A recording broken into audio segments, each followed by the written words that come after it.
Hello mga kol, welcome back na naman dito sa ating YouTube channel. For today's video mga kol, meron na naman tayong bagong finish na ipakita sa inyo. Yung ating DE17V 4x4 pure automatic. So pakita natin yung ating unit na finish. So napakaganda. So yung color ng ating unit is color green. So off-road concept. So anti-urethane paint yung gamit natin. Fully tinted, high roof. Then naglagay tayo ng fender. Din dito, pakita natin yung ating 13 inches na brand new mags and brand new tire. So, yung brand natin is Haida. So, kung meron kayong minivan na gusto nyo mag-upgrade ng ganitong gulong, meron tayong available dito. Tires and mags. Pwede din tayo mag-lift up dito. Gusto nyo magpa-lift up, so available dito sa shop natin mga ko. So, ito, lift up ng 2 inches. So, makita natin fully undercut yung ating unit. Tingnan nyo yung design ng ating mag wheels. Napaganda. Tapos, dito, naglagay tayo ng steel bumper. Based sa request ng ating customer. Makita natin dito, kinulayan natin ng color black. Tapos, original na headlight, H4 halogen, T10 din yung ating signal light. So, pakita natin dito mga kol. So, makita natin. So, black yung taas. So, two-tone, black and green. Tapos, ordinary yung side mirror natin. Makita natin dito. Mataas na yung kanyang ground clearance kasi naka-lift ng 2 inches. Tapos, nagpalit tayo ng gulong. So, mas tataas pa yung ating sasakyan. So, makita natin, oh. Napaganda. Tapos dito, makita natin yung likuran natin is brake drum. Tapos dito, lift up ng 2 inches yung coil natin dito. So, solid yung gamit natin na lift up mga kon. So, dito, check natin. Ito yung back door ng ating DE17V. Ito, naglagay tayo ng plate holder para hindi mabin yung plaka natin. Tapos dito, original na taillight ng ating mga DE17V. So, dito, check natin. So, makita natin dito, napaka-ganda ng loob ng ating minivan mga ko. Simple pero napaka-linis tingnan mga ko. So, black felt yung nilagay natin sa ceiling natin. Tapos, brand new matting. Tingnan nyo naman, napakaganda. So, pakita natin kung gaano kaganda yung minivan na to. Manual sliding, hindi siya power slide. Then, pakita natin. Yun. Ito yung upuan natin. Street seat siya mga kol. Ang kaganda sa mga street seat is napakalawak. Pakita natin kung paano natin i-fold. Ito, kasya to, mga 3 tao. Dito, depende sa laki. Then, yan, brand new matting na siya. Then, ito, stock lang din yung kanyang upuan dito sa likuran. So, meron tayong nilagay dito na mga pwede natin lagyan ng mga gamit or documents. So, ayan, pakita natin. Lain natin to.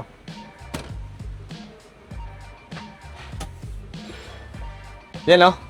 Napakalawak ng ating minivan mga kon. So, pag gusto nyo magnegosyo, tapos double purpose yung target nyo, at the same time, pang service sa pamilya, ito yung the best kasi napakalawak. So, street set na minivan or D17V. Di ba? Tapos to. Tapos dito. So, yan yung kagandahan nito mga kon. Di ba? So, pwede pang camping, pwede pang negosyo, at saka pampamilya. So, multi-purpose yung minivan mga kol. Kaya maraming gusto magkaroon ng minivan. Kahit yung iba is meron ng mga existing na sasakyan, is gusto pa rin or nangarap pa rin na magkaroon ng ganitong sasakyan. Minivan or Suzuki minivan. Kita natin, dito naman. Yan. Tingnan natin, ito yung ating upuan. So, halos isang dangkal or wala lang isang dangkal. So, naka-fold siya. Tapos, yun. So, kita natin dito, yung ating jack at saka tie wrench dito natin nilagay. Tapos dito tayo. So, dito manual yung ating window. Hindi siya power window. Pero, ang kagandahan nito or advantage nito mga kol, is wala tayong trouble sa ating mga window. Halimbawa, yung switch na sira, dito manual lang siya, madaling i-troubleshoot. So, hindi siya mahirap i-repair mga kol. So, meron siyang mga extra lagayan. Yan. So, yan yung mga advantage pag hindi siya power window mga kol. So, dito, meron tayong cup holder, 4x4 switch. Yan. So, silipin natin dito. Yan, function yung ating 4x4 switch. Yan yung 4x4 natin. Tapos, ito yung headlight adjuster mga kol. Ito yung headlight adjuster. Yan. Ayan yung gilid ng ating dashboard. Ayan. Kita natin. So, dito, steering wheel. So, nilagyan natin yung cover. Medyo hindi na siya kagandahan yung kanyang original na steering wheel. Tapos dito, 4x4. Tapos yan, speedometer reading, door indicator. Ayan, pakita natin. Ayan, so makita natin dito, marami siyang nakailaw pag naka-on. Tapos park, battery, oil and check engine, eco mode, door indicator din yung sa gas natin. So yan yung mga nandyan. Overheat indicator, yung sa gilid sa ABS. Then ito, naka 7 inches touchscreen stereo with reverse camera. Then dito, kita natin naka pure automatic. Yan yung shifter ng pure automatic mga kol. So meron siyang overdrive dito sa gilid. Tapos yan, shift lock, park, reverse, neutral, drive, 2 at saka L. So yung mga ganitong unit mga kol is 4-speed automatic transmission. So yan yung kagandahan nito mga kol. Hindi katulad ng mga unang model ng mga DE64B kasi yung pure automatic is 3-speed lang siya mga kol. Pero ngayon sa mga DE17B is 4-speed automatic transmission. Yan yung kagandahan nito. Tapos yan, so the same sa mga minivan na unang model is air condition din siya mga kol. Yan. Tapos yun, meron siyang lagayan dito, siyang glove box, meron siyang extra lagayan dito, meron din siyang extra lagayan dito. Meron din dito sa passenger side. Ayan, so yan yung setup ng ating dashboard. Tapos dito naman yung ating legroom. Ito yung ating parking pedal or parking brake pedal. Brake pedal din yung ating accelerator pedal. So yung accelerator natin mga kol is a fully electronic siya mga kol. Wala na siyang cable. So yan yung kagandahan nito kasi accurate yung binabato na information ng ating pedal papunta dun sa ating ECU. This ECU naman is accurate yung binabato na information papunta naman sa ating throttle body kasi electronic siya mga kol. So kita natin, ganda. Tapos silipin natin yung ating makina. Yan, ito yung spinner. Tapos ito naman yung makina natin.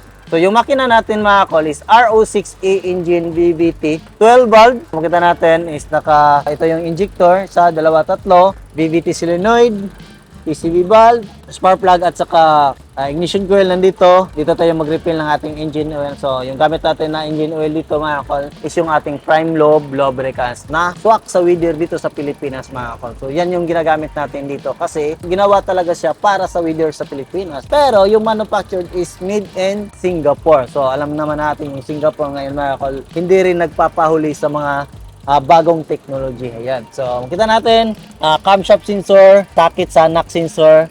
Ito naman yung dalawang oxygen sensor. So, 4x4 propeller, makita natin. Yan, ito yung exhaust natin. So, naka-insulator yan para hindi mainit yung ating puwitan. Yan, meron siyang insulator. So, lipat naman tayo sa kabilang side. Yun, oh. Ganda. Ganda ng kulay, no? So, green na green. Ayan. So, hindi siya masakit sa mata. At the same time, kitang-kita sa daan, lalo na sa gabi, di ba? Yan, dito, yung ating gas tank opener. Yan, open, so goods. So, kita natin yung minit-minitan. So, ang ganda. Tapos, dito naman yung ating alternator, throttle body, dipstick sa ating ETF or yung ating automatic transmission fluid. So, yung gamit natin na oil nito mga kols is yung ating prime lobe lubricants na Dextron 3. Tapos, dito naman yung ating oil sa ating engine oil. So, yan yung kagandahan dito mga kasi meron tayong oil na maganda para sa ating minivan. So, aircon compressor, air filter housing, then yung ating main fuse box. So, yan. So, yan yung dashboard natin, no? Ganda. Tapos dito, silipin naman natin dito sa ating hood. Yan.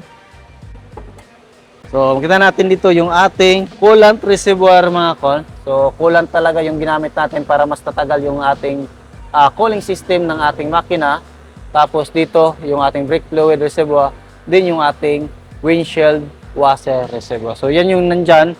Tapos ito yung ating radiator and ating aircon condenser. So yan yung aircon condenser natin mga kol. So yan yung setup natin ngayon, no? Ganda, di ba? So yung presyo ng ating unit ngayon mga kol is umabot lang siya ng 350,000 all in na yan mga kol. Meron ka ng minivan na multi-purpose off-road concept 4x4 fully air conditioned mga kol. So kung gusto niyo mag-order ng ganitong setup, pwede kayong bumisita dito sa shop natin sa Purok 2, Barangay Santo Niño, Carmen, Davao del Norte. Pwede niyo yang i-google sa Dudong Laagan Auto Parts and Auto Trading. So, pwede din kayo mag-contact sa ating contact number na 0917-8252-412 or sa ating smart na 0920-3394607.